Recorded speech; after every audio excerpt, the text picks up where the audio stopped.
महाराष्ट्र विधानसभा मेहकर के शिंदे गुट के विधायक संजय रायमुलकर ने मेहकर तहसील के अंतर्गत आने वाले गांव मरोतीपेट और विट्ठलवाड़ी के प्याज बीज किसानों के साथ करने वाली पारनेर की पूर्व कंपनी द्वारा की गई धोखाधड़ी की जांच की मांग की।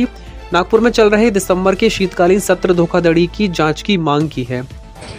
सन्माननीय सदस्य संजय रायमुलकर,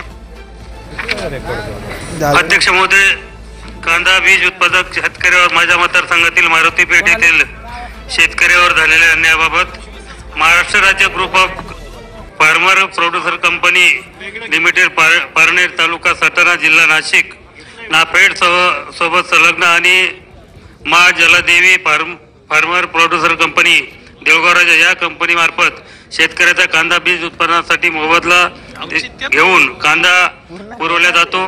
शेतकऱ्यामार्फत कांदा बीज उत्पादन केल्यानंतर याच कंपन्यांना उत्पादन केलेले बीज विकण्याबाबत कंपनीने शेतकऱ्यासोबत करार केलेला असून करार करताना शेतकऱ्याने बीज दुसऱ्या कंपनीला विकू नये यासाठी सिक्युरिटी म्हणून शेतकऱ्याकडून कोरे धनादेश घेतलेले आहेत।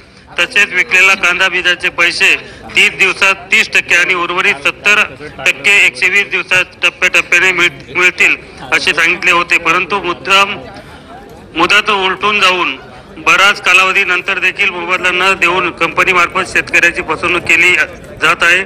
शेतकऱ्यांनी मालाचे पैसे मागितले त्याच कोऱ्या धनादेशाद्वारे शेतकऱ्यावर गुन्हे दाखल करण्याची धमकी कंपनीद्वारे कांदा बीज उत्पादक शेतकऱ्यांना देण्यात येत आहे।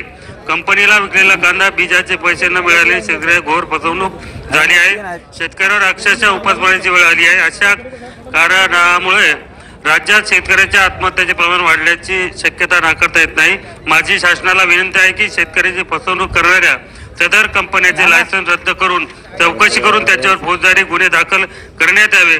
तसेच फसवणूक झालेल्या बीज उत्पादक शेतकऱ्यांना त्याच्या शेतमालाची एक रकमी किंमत मिळण्याबाबतची संबंधित कंपन्यांना शासनाकडून आदेश व्हावे ही विनंती। धन्यवाद। सन्माननीय सदस्य